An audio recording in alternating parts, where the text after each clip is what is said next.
지금까지 한 4년간 윤석열과 이재명이라는 과거를 보는 사람들, 과거를 보고 과거 이야기만 하는 사람들에 의해서 대한민국의 미래가 대한민국 정치에서 지워졌습니다. 그게 대한민국 정치의 암흑기였고 네가 잘났다 내가 잘났다 이런 이야기가 아니라 또 과거에 누군가를 감옥 보내고 서로 방탄하기 위한 그런 생산성 없는 정치가 아니라 미래 비전을 서로 공유하고 정치권에서 경쟁하는 그런 정치로 탈바꿈하실 것이다. 예, 이제 12일 0시가 지났습니다. 대한민국 대통령을 뽑는 선거가 이제 시작되었습니다. 제가 오늘 선거운동 개시와 함께 이곳 여수 산단으로 온 이유는 결국 대한민국의 가장 위기가 무엇인지, 그리고 대한민국 대통령에 당선되면은 무엇을 할지를 제 의지로 드러내기 위함입니다. 지금 뒤에 보이시는 여수 석유화학단지는 지난 수십 년간 대한민국의 수출을 이끌어온 대한민국의 자랑이며 그리고 대한민국 땀의 결실입니다. 그런데 이 여수 석유화학단지가 최근에 여러 가지 문제로 인해서 특히 내생적 외생적 요인을 결합해서 상당한 어려움을 겪고 있는 것이 현실입니다. 저는 지금까지 대한민국 정치가 이런 것을 정치의 중심에 놓고 다루지 않았기 때문에 산업 현장에서 또 정말 노동자분들 삶에서 많은 어려움이 발생하고 있다고 생각합니다. 지금 제가 누누이 강조해온 글로벌 통상 무역 전쟁에서의 압도적인 승리, 그리고 중국이나 미국과의 과학기술 패권 경쟁에서의 압도적인 승리, 이것이 아마 대한민국을 걱정하는 유권자들이 가진 이번 선거에 대한 기대치가 아닐까 이런 생각을 합니다. 저는 정말 이 24시간 불이 꺼지지 않는 24시간 돌아가는 이 여수 석유화학단지의 공장과 그 안에서 일하시는 노동자분들처럼 제가 대통령이 되면 밤낮을 가리지 않고 24시간 내내 대한민국의 발전을 그리고 대한민국의 재도약을 걱정하는 그런 대통령이 되겠습니다.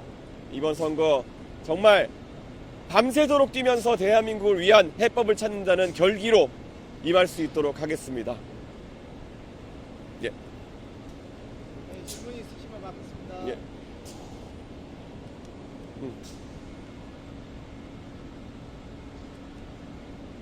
많은 공장이 이제 특별히 여수로 오신 이유가 없어요. 예, 지금 대한민국의 여러 산업 중에서 국가 산단이 있는 곳들 중에 어려움을 겪고 있는 곳들이 많습니다. 특히 여수 석유화학단지는 중국과의 물량 경쟁, 덤핑 경쟁 속에서 최근에 이익률이라든지 매출 규모가 많이 줄어든 상태입니다.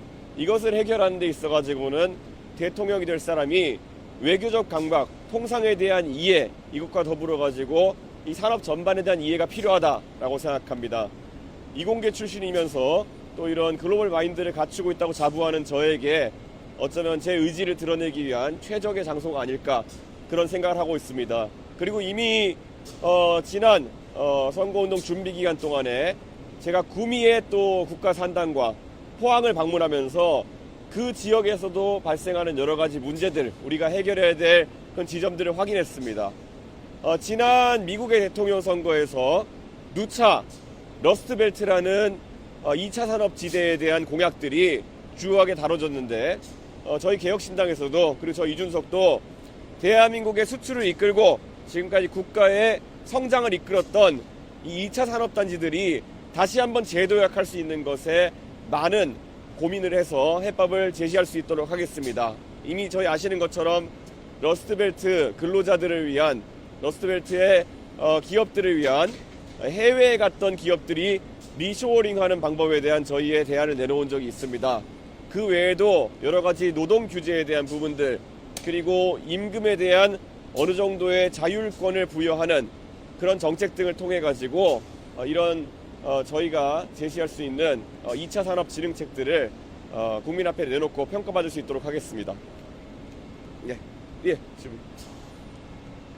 오늘 슬로건으로는 미래를 여는 선택 그리고 PI로 새로운 대통령 이준석을 공개해 주셨는데요. 이런 슬로건을 선택하신 배경에 대해서 설명 부탁드립니다. 이번 대통령 선거에서 미래는 정말 중요한 키워드입니다. 왜냐, 지금까지 한 4년간 윤석열과 이재명이라는 과거를 보는 사람들, 제가 법률가 출신이라고 통칭했지만은 과거를 보고 과거 이야기만 하는 사람들에 의해서 대한민국의 미래가 대한민국 정치에서 지워졌습니다. 그게 대한민국 정치의 암흑기였고, 그동안 국제적인 경쟁 속에서 대한민국은 도태되어 가고 있었습니다. 이제 이준석 정부가 출범하게 되면 대한민국의 정치는 과거에 네가 잘났다 내가 잘났다 이런 이야기가 아니라, 또 과거에 누군가를 감옥 보내고 서로 방탄하기 위한 그런 생산성 없는 정치가 아니라 미래 비전을 서로 공유하고 정치권에서 경쟁하는 그런 정치로 탈바꿈하실 것이다, 이런 말씀을 드리겠습니다. 그리고 미래가 상징하는 것은 바로 젊은 세대가 살아갈 공간입니다. 그렇기 때문에 지금까지 목소리가 잘 반영되지 않던 젊은 세대가 자신들의 미래에 대해 가지고 더 활발하게 이야기할 수 있는 공간을 만들겠다라는 의지로 보시면 될 것 같습니다. 이것이 바로 저희가 말하는 압도적 새로움입니다. 정치라는 것은 기득권 세력 간의 서로 간의 갈등, 이런 것을 상징했다면은 미래를 향한 뜻이 모여서 진짜 생산성 있는 고민을 하는 그런 것으로 바꿔내겠다라는 것이 저희가 제시한 압도적 새로움입니다. 또 질문 있으신가요?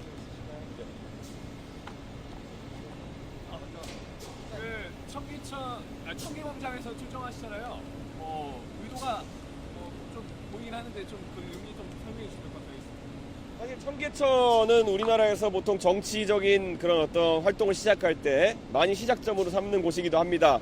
그리고 저는 그 청계천에서 사실 대한민국의 수도 서울에서 저희 정치적인 어떤 담화를 이야기하기 전에 제가 이 여수 산단에 와서 제가 결국에는 우리나라의 2차 산업, 그리고 노동자들, 그리고 또 이 밤새 일하시는 그 열성적인 분들을 존중한다는 의지를 이렇게 보이고자 했던 것입니다. 그렇기 때문에 오늘 이 여수에서의 일정을 시작으로 해서 또 서울로, 그리고 그 다음에는 또 다시 지방으로 정말 몸이 부서지도록 뛰어가지고 대한민국의 문제점들을 다 짚어내고 그에 대한 해법들을 제시해서 정말 역동적인 선거를 치러낼 수 있도록 그렇게 하겠습니다. 예, 저희가 다른 정당에 비해서 후보 확정 절차가 빨랐고, 그래서 많은 준비를 한 만큼 이번 선거 과정도 압도적인 새로운 캠페인으로 국민 여러분께 보답할 수 있도록 하겠습니다. 좌우 이념 대립이 굉장히 심각한데 이런 네. 부분을 해야 될까요? 지금 대한민국 정치에서 좌우 이념 대립이 심하기 때문에 사실 공통된 문제점을 가지고 있는 국민들끼리도 다른 해법에 대해 가지고 투표하곤 합니다.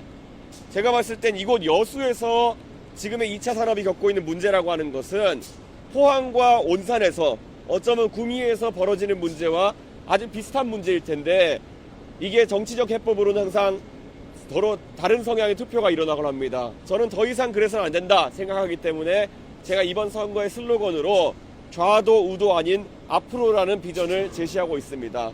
앞으로 대한민국이 좌도 우도, 동도 서도 따로 없이 결국 이런 문제에 있어 가지고는 합심해서 문제를 해결해야 된다, 이런 생각을 가지고 있고요. 저는 솔직히 말하면 제가 보수 진영에 속해 있는 사람이라고 하지만 지난 제 정치 여정 동안 누구보다도 진정성 있게 이 전라도 지역, 호남 지역의 문제들도 다뤄왔다, 이런 생각을 하고 있습니다. 지난 대통령 선거에서도 제가 결국 광주의 젊은 세대가 하는 이야기를 선거 캠페인에 잘 반영해서, 또 잘 아시는 것처럼 복합 쇼핑몰 문제 같은 것들이 선거의 주요 화제로 등장했었습니다. 저는 이번 선거에서도 동서 지역과 이념을 가리지 않고 대한민국이 시급을 요하는 그런 문제들에 대해 가지고 저만의 해법으로 희망을 제시할 수 있도록 하겠습니다. 예, 정리. 여기 공장이랑 관계는 없지만 일반적으로 공장 왔으니까 그런 건데 산업재해 같은 것도 많이 심각한 문제잖아요. 항상 이런 거에 대한 좀 이렇게 줄이겠다거나 해법 좀. 예. 실제로 산업재해에 관해 가지고는 매번 이런 일이 발생할 때마다 젊은 층이 오히려 현장에서 많은 상해를 입고 피해를 입는 것에 대해서 젊은 노동자들의 요구가 굉장히 강합니다. 다른 것은 몰라도 사람이 이런 공장에서 일할 때는 본인의 안전에 대해 가지고는 걱정하지 않아도 되는 그런 대한민국을 만들어야 된다. 우리가 구의역 사고부터 시작해서 서부발전에서 있었던 사고 이런 것들을 겪으면서 정말 다시 한번 매번 되새기는 그런 주제지만 특히 오늘도 이곳에 와보니까 또 이 밤 시간대에 많은 현장 근로를 젊은 세대가 교대 근무를 통해서 하고 있는 걸 봤습니다. 이분들이 대한민국의 수출을 위해서 열심히 일하는 만큼 정치권에서는 그분들의 안전에 대해 가지고 또 책임져야 될 그런 의무가 있다 이런 생각을 하고 있습니다. 그래서 지금 중대재해처벌법이나 이런 정치적인 쟁점에 있어가지고 개혁신당과 이준석은 최대한의 안전을 확보하는 방향으로 항상 정책을 펼쳐나가겠다 그런 약속을 드립니다. 예. 예. 예. 이슈원이 제가 강조하시니까 분들이 있으실 텐데 부모님 지금까지 얘기를 종합해 보면 외국인 노동자들이 우리가 최저임금보다 좀 낮은 임금에 일할 수 있게 되려고자 가능한 사업장에서 그대로 해외 사업장에서 그럴 경우에 결국은 이제 우리 좀 국내 소비자들보다 수비력이 낮은 건데 그걸 어떻게 지역 경제에 어떻게 기여할 수 있다는 거죠? 예. 실제로 이 리쇼어링을 통해 가지고 예를 들어 베트남이나 중국 등으로 진출했던 공장이 다시 원소재지로 복귀하는 경우 아마 구미의 삼성전자나 이런 곳들을 생각해 볼 수 있겠는데요.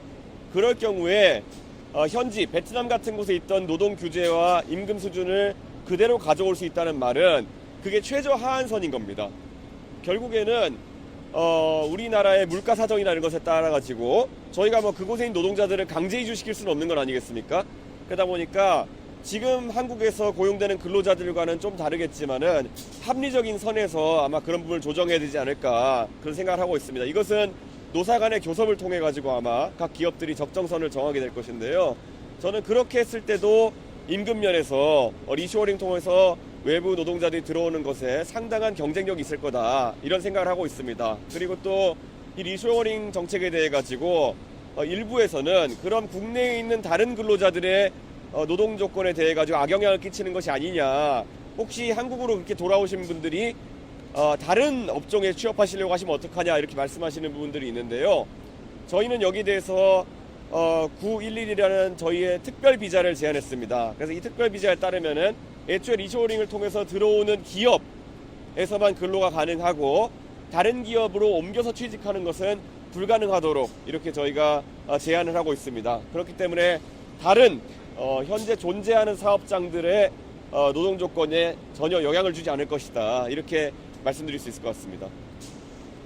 지역이 어떠하시죠? 예, 예, 또. 기본적으로 법적 최저임금 제도를 상당 부분 연성화해야 된다 이렇게 보시는 거죠? 예, 맞습니다. 실제로 저희가 최저임금 제도에 대해 가지고 어느 정도 연성화하는 조치를 방금 말씀드린 그런 리쇼어링과 함께 또 한편으로는 지자체에서 지자체와 지방의회가 지역 상황에 맞게 최저임금 수준을 상하 30% 정도 선에서 조정할 수 있도록 하자 이런 제안을 한 바가 있습니다. 이 노동 유연성 이전에 임금 유연성을 어느 정도 확보해야 된다라는 저희의 생각인데요. 이게 실제 현장에서 그렇다고 해가지고 30%까지 이렇게 등락이 일어날 거로 보진 않습니다. 하지만 지역에 따라 가지고 이탈이 심한 경우에는 긴급 조치성으로 이렇게 할 수 있도록 하는 것도 중요하다 생각해서 저희가 이것을 지자체와 지방의회에 어느 정도 폭을 두고 조정할 수 있게 한 것입니다. 그런데 이게 아마 지역 내에서는 정치권에서 뭐 이념적 성향 이런 것에 따라 가지고 약간의 시행착오는 있을 수 있습니다만은 지방자치제가 지금같이 그냥 당색에 따라 가지고 정책 결정하는 것이 아니라 지역 주민에 밀착해 가지고 맞는 정책들, 특히 법인세나 아니면은 이런 임금 수준에 대해 가지고 정할 수 있도록 하는 것이 오히려 경쟁을 통해 가지고 적극적인 기업 유치가 일어날 수 할 수 있다라는 생각을 하고 있습니다. 지역의 우선순위, 예. 지역 소멸이 부산의 하나 문제인데 여기에 대해서는 어떻게 생각하고 계십니까? 실제로 지역 소멸이 일어나는 가장 큰 이유 중에 하나가 결국에는 일자리 또 노동 조건이라고 하는 것이 수도권과 지역의 격차가 생기기 때문일 것이다가 첫 번째고요. 두 번째는 지역에서 향유할 수 있는 그런 직장 외에 다른 문화나 이런 것들이 수도권이나 대도시 지역에 비해 가지고 좀 여류에 있기 때문에 그런 것이 아닌가 그런 생각을 하게 됩니다. 저는 이 부분 같은 경우에는 지금 교통망의 확충 같은 경우에는 또 활발히 진행되어 가지고 지방에 있는 그런 시민들 같은 경우에도 대도시에 있는 인프라를 같이 누릴 수 있도록 하는 것이 우선 첫 번째고요. 두 번째는 또 교육 수준 같은 경우도 저희가 지역별로 어느 정도 궤도에 같이 오를 수 있게 하는 게 중요하다 이렇게 생각합니다. 그래서 저희가 최근에 수학교육 국가 책임제라든지 아니면 공교육에 대한 집중 투자 등을 통해 가지고 이런 지역에서의 교육 환경 같은 것들이 꼭 서울로 올라가지 않더라도 충분한 수준이 될 수 있도록 하는 것을 목표로 삼고 있습니다. 제가 사실 국민의힘의 당대표직을 그만두고 난 뒤에 제가 지방의 문제에 관심이 많았기 때문에 제가 이 여수와 가까운 순천 지역에 약 4개월가량 거주하면서 지역 생활을 또 하면서 지역의 교육 여건이라든지 이런 것들을 살피기 위해서 제가 교육봉사도 한 바가 있습니다. 그렇기 때문에 지역의 중소도시에서 특히 일어나는 문제들에 대해 가지고는 많은 이해를 갖고 있다 이렇게 생각하고요. 앞으로 그런 지역의 중소도시를 살리기 위한 대책도 계속 이야기할 수 있도록 하겠습니다. 네, 더 없으면 여기까지. 네.